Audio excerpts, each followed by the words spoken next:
Assalamualaikum warahmatullahi wabarakatuh. Salam buat rekan-rekan diskusi hukum dimanapun berada di seluruh Indonesia.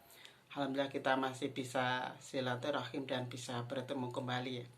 Mudah-mudahan kebaikan, rahmat dan ridha Allah SWT masih selalu beserta kita semuanya. Alhamdulillah kita sudah memasuki 10 malam terakhir Ramadan ya. Mudah-mudahan rekan-rekan semua tetap diberikan semangat dan juga kelancaran. Mudah-mudahan kita bisa meraih malam Lailatul Qadar ya. Ini juga sudah malam 23, malam-malam ganjil. Mudah-mudahan kita melanjutkan diskusi kemarin ya, berkaitan dengan berita terupdate. Jadi kali ini saya ingin mengambil tema berkaitan dengan ini, pelabelan KKB sebagai terorisme. Ini yang kemarin banyak mencuat di publik dan juga rekan-rekan banyak mempertanyakan. Ini saja yang nanti kita bahas ya. Jadi ini saya bacakan dulu basis beritanya sebelum nanti kita analisis lebih tajam ya. Jadi 5 pernyataan Mahfud MD usai resmi tetapkan KKB Papua sebagai kelompok teroris. Ini saya kutip dari liputan6.com ya, basis datanya nanti. Menteri Politik Bidang Hukum dan Keamanan Menko Polhukam Mahfud MD menetapkan kelompok kriminal bersenjata KKB Papua sebagai teroris. Banyaknya aksi kekerasan hingga pembunuhan yang dilakukan oleh kelompok separatis di bumi Cendrawasih inilah yang menjadikan alasan pemerintah hingga KKB disebut sebagai organisasi teroris. Jadi pelabelan ini kalau kita cermati kemarin ada perubahan redaksional ya. Kalau dulu istilahnya lebih kepada gerakan separatisnya karena ada indikasi kelompok tertentu di Papua ingin merdeka dengan gerakan separatisnya. Dulu ada kelompok kriminal separatis bersenjata, kemudian berubah lagi menjadi kelompok kriminal bersenjata, dan terakhir sekarang dicap sebagai terorisme ataupun organisasi terorisme oleh pemerintah. Ini saya lanjutkan. Penetapan teroris tersebut juga mengacu pada Undang-Undang Nomor 5 Tahun 2018 yang menyebut bahwa teroris adalah siapapun orang yang merencanakan, menggerakkan, dan mengorganisasikan terorisme. Berdasarkan definisi yang dicantum dalam Undang-Undang Nomor 5 Tahun 2018, maka apa yang dilakukan KKB dan segala organisasinya dan orang-orang yang terafiliasi dengan organisasi tersebut adalah tindakan teroris. Jelas Profesor Mahfud MD dalam konferensi pers di kantor Kemenko Polhukam tanggal Kamis 29 April. Jadi memang kemarin juga sudah menuai polemik ya berkaitan dengan pernyataan ini. Jadi ini ada 5 pernyataan pemerintah resmi ya. Kalau kita cermati kan pengumuman label terorisme ini kita tidak tahu dasar hukumnya. Dia diumumkan ke publik karena pemerintah dia dianggap sebagai organ yang berhak untuk menindak segala gerakan separatis yang mengancam keamanan NKRI. Tentunya apakah berupa keputusan, apakah berupa penetapan tertentu dengan aturan tertentu, ini memang tidak ada ukuran. Jadi cuma pengumuman kemarin. Pasca itu kemarin ini ada 5 pernyataan resmi dari pemerintah. 1. KKB Papua resmi ditetapkan sebagai teroris. Tadi sudah saya jelas, ini panjang lebar bisa dilihat sendiri nanti rekan-rekan. 2. Mahfud menyatakan forum internasional tak lagi bahas soal lepasnya Papua dari NKRI. Di PBB tidak pernah lagi, di forum apapun tidak pernah.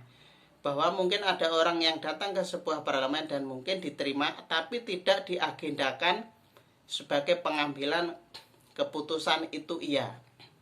Nah ini kalau kita cermati berkaitan dengan pernyataan internasional ini, saya teringat oleh Benny Wenda. Jadi Benny Wenda ini kalau kita cermati kemarin akhir Desember kemarin mengumumkan bahwa dia sebagai presiden dari Papua dan Papua Barat.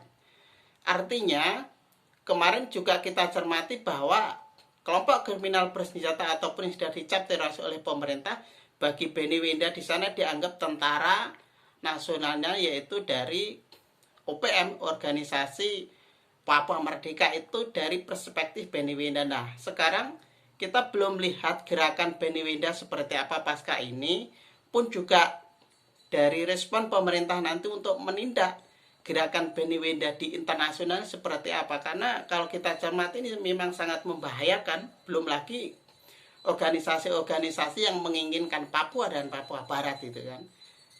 Nomor 3, Mahfud MD 92% rakyat Papua pro NKRI. 4, instruksikan penyelesaian kesejahteraan bukan soal kemerdekaan.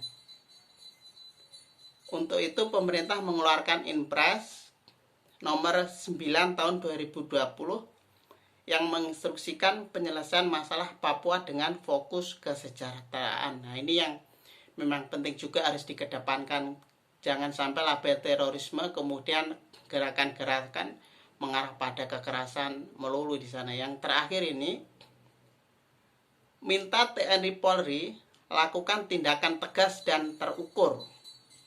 Nah, ini memang menarik juga ya. Jadi memang harus ada penindakan terukur itu. Kemarin bahkan kalau kita lihat pernyataan Benny Wenda terakhir, itu seolah-olah rasa ketakutan bahwa Benny Wenda menginginkan langsung bertemu dengan Presiden Jokowi head to head untuk membahas masalah Papua dan Papua Barat. Jadi kalau bagi Indonesia, Benny Wenda ini adalah bagian kelompok separatis, bisa dikatakan makar terhadap negara. Jadi tidak perlu, saya rasa, untuk meladeni apa yang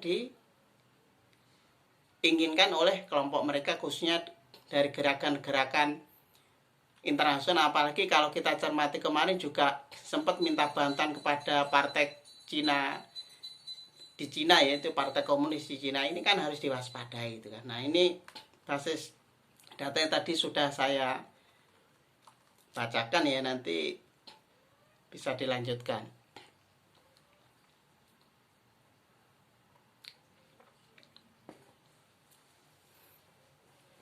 Nah, ini ya basis datanya sudah dibacakan sepintas bagaimana pernyataan resmi dari pemerintah dan tindak lanjutnya. Saya ingin menggarisbawahi seperti ini. Jadi, kalau kita mencermati pelabelan terorisme, dia kan muaranya dari radikalisme. Kalau kita mencermati undang-undang terorisme, sebagaimana dulu ada pasca peledakan bom Bali, ada peraturan, di sana ada Perpu nomor 1 tahun 2000, kemudian ada undang-undang juga, Undang-Undang 15 tahun 2003 yang sekarang digunakan Undang 5 tahun 2018 tentang tindak pidana terorisme. Jadi kalau kita merunut arti terorisme yang di bawahnya ada punya anak radikalisme di sana, kalau kita cermati berbeda tafsir dari undang-undang terorisme versi TNI Polri, versi BIN, kemudian versi BNPT. Kalau versi BNPT itu Badan Penanggulangan Nasional Terorisme ini pada intinya ada dua kalau saya cermati, yaitu berkaitan dengan bagaimana sikap intoleran dan fanatik terhadap paham tertentu. Di sana sudah dimaknai berkaitan dengan arti radikalisme itu sendiri. Cuma saya tidak ingin membahas masuk ke radikal ya. Kemarin kan juga heboh juga pasca penangkapan Munarman, kemudian ex organisasi yang sudah dilarang oleh pemerintah ya. Memang kemarin banyak kejanggalan dan juga polemik juga ya ini kan. Saya ingin membahas konteks terorisme itu sendiri seperti apa. Nah, kalau kita pencermatinya ada pergeseran norma hukum ya. Jadi pergeseran norma hukumnya berkaitan dengan pelabelan terorisme itu sendiri. Sebenarnya pengumuman pemerintah ini kemarin memang sudah banyak dibahas oleh Ketua MPR, kemudian Pak Boy Rafli Amar ya kemarin, Ketua BNPT yang memang mengumumkan menginginkan bahwa sudah KKB di Papua dan Papua Barat itu memang makin ekstrim dan memang makin kejam ya, sudah dilabeli terorisme saja ya itu kan. Akhirnya pemerintah setelah dialog dengan berbagai pihak akhirnya pelabelan terorisme itu ada di KKB. Nah, lanjut, artinya pasca ada pergeseran norma hukum terhadap terorisme ini, efek dan konsekuensinya seperti apa? Konsekuensi logisnya, yang pertama jelas dia perubahan norma hukum. Kalau kita cermati, bisa dilihat ya rekan-rekan nanti berkaitan dengan kenapa istilah terorisme ini bisa dilabelkan. Di sana konsideran ya di Undang-Undang Teroris Tindak Pidana Terorisme, khususnya di pasal 1 berkaitan dengan arti terorisme dan tindak pidana terorisme itu bisa dicermati.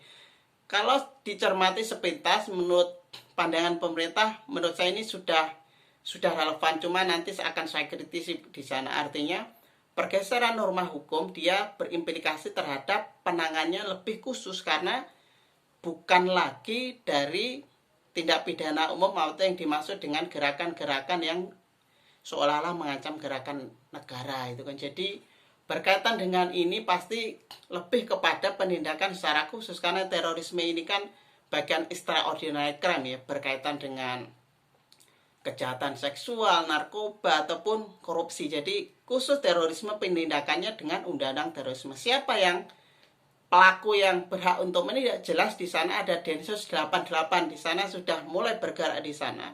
Kemudian juga BIN pasti karena kan juga BIN di Papua juga kemarin sudah tertembak juga, Brimob Polri juga sudah tertembak juga, warga di sana juga sudah ada. Pun juga saya yakin kemudian TNI Polri dan juga khususnya BNPT mempunyai tolak ukur yang jelas di sana. Jadi saya katakan sekali lagi, pasca pergeseran norma hukum ini yang digunakan adalah segala sesuatu instrumen payung hukum berkaitan dengan terorisme. Pelaku penindakannya di sana juga sudah jelas melibatkan Densus 88 di sana khususnya. Pun juga pasca terjadi pergeseran norma hukum, pelaku di sana ada sasaran. Nah, sasarannya ini siapa? Tentunya adalah KKB. Nah, kemudian kalau KKB ini tolak ukurnya untuk melabeli seperti apa? Kemarin kan banyak perdebatan di publik seperti ini itu kan. Jadi kalau kita cermati sebenarnya ada diskursus antara ini dianggap pelanggaran HAM atau penindakan kepastian hukum itu kan. Kalau kita mencermati perdebatan publik. Kalau saya rasa bahwa penindakan tegas terhadap KKB ini sudah tepat. Artinya bagaimana di sana rakyat Papua, saudara-saudara kita Papua Barat juga sudah banyak korban di sana. Cuma yang saya ingin kritis adalah pertama, jangan sampai pelabelan terorisme ini tidak melindungi hak-hak warga sipil secara umum di sana dan dipukul rata. Siapa sih yang di sana kan kelompok-kelompok kan juga ada yang memang sudah jelas abu-abu dan juga belum terdeteksi. Ini menjadi PR. Jangan sampai semua masyarakat sipil di sana dilabeli dengan terorisme pun juga tidak dilindungi oleh hak-haknya. Kemudian yang tidak kalah penting, harus tetap membuka ruang dialog. Jangan menutup ruang dialog pasca pelabelan terorisme. Tetap jalan-jalan damai, kemudian juga musyawarah harus dikedepankan karena masalah Papua dan Papua Barat ini kompleksitas, bukan persoalan di sana ada kekerasan karena sudah dianggap bahwa tidak ada keadilan pemerintah pusat terhadap di daerah. Karena juga kalau kita cermati berkaitan dengan Undang-Undang 21 tahun 2001 pasca otonomi daerah itu ada Otsus Papua di sana juga dirasa belum efektif. Nah, inilah PR-PR yang harus dilakukan pemerintah. Dalam hal pelabelan terorisme boleh sah-sah saja karena pemerintah berhak untuk menindak siapa yang ingin mengacaukan NKRI. Cuma di sana harus benar-benar terukur dan hak-hak sipil Papua dan Papua Barat di sana harus terlindungi. Karena kan mereka juga saudara-saudara kita. Jangan sampai justru warga-warga di sana juga malah ingin memberontak terhadap Indonesia. Apalagi juga gubernur di sana kan juga kemarin menolak juga banyak pihak itu kan. Nah, itu bahwa garis besar yang harus dikedepankan pemerintah khususnya pasca pengumuman dan pelabelan terorisme ini. Menyangkut terorisme ini sebenarnya tadi saya sudah menyebut radikalisme, terorisme, dan sebagainya ini adalah bagaimana benih-benih yang bisa mengancam konflik horizontal pun juga disintegrasi bangsa. Iya, ini harus diwaspadai. catatannya adalah bagaimana untuk mengukur khususnya radikalisme sebagai tolak ukur terorisme, walaupun ini ada sedikit kurang sedikit mengena berkaitan dengan terorisme, karena yang penting jangan ada tafsir subjektif. Jangan karena oposisi, jangan karena kelompok kaum kritis, pun juga jangan karena yang berseberangan dengan kebijakan pemerintah, pun jangan dibuat-buat alasan penindakannya. Ini yang berbahaya itu kan, karena kan suka tidak suka pemerintah Jokowi ini kan memang ujiannya berkaitan dengan disintegrasi bangsa yang memang juga masih menjadi ujian berat itu kan, apalagi di Papua sekarang juga lagi membara seperti ini. Jangan sampai justru ada disintegrasi bangsa, konflik horizontal, pun juga malah menakut-nakuti rakyat Papua dan Papua Barat di sana. Itu yang ingin saya sampaikan ya. Jadi saya berharap pelabelan terorisme terhadap KKP ini memang efektif, benar-benar terukur, dan sekali lagi jangan membuka ruang dan sakit hati lama khususnya dari rakyat Papua dan Papua Barat. Harus tetap ada dialog terbuka di sana. Pun juga hak warga sipil harus terlindungi. Jangan sampai persoalan HAM dan tidak itu bagi saya itu debatable ya. Karena saya rasa HAM itu juga ada batasan limitatifnya, pun juga negara dia dalam melindungi warganya di sana juga mempunyai kewenangan untuk menindaknya. Cuma catatan dan kritikan saya terhadap gerakan-gerakan separatis, intoleran, radikalisme, dan terorisme ini, itu kritikan saya. Yaitu sekali lagi, jangan ditafsir subjektif, jangan karena kelompok kritis, jangan karena oposisi dengan pemerintah, jangan karena menganggap bahwa pihak yang berseberangan dengan kebijakan pemerintah dianggap di sana dicap radikal dan sebagainya itu kan. Nah, itu ya yang ingin bisa saya jelaskan malam ini. Insya Allah nanti bisa dijalanjut lagi. Mudah-mudahan ini bisa efektif untuk meredam panasnya keamanan di Papua dan Papua Barat sana ya. Mudah-mudahan bisa segera reda. Beda jangan ngambekan, beda jangan baperan. Berbeda karena kita saudara, berbeda karena kita Indonesia. Kita sama-sama belajar bareng, mudah-mudahan bermanfaat. Bersama-sama berbuat bermanfaat buat umat bangsa dan negara. Wassalamualaikum warahmatullahi wabarakatuh.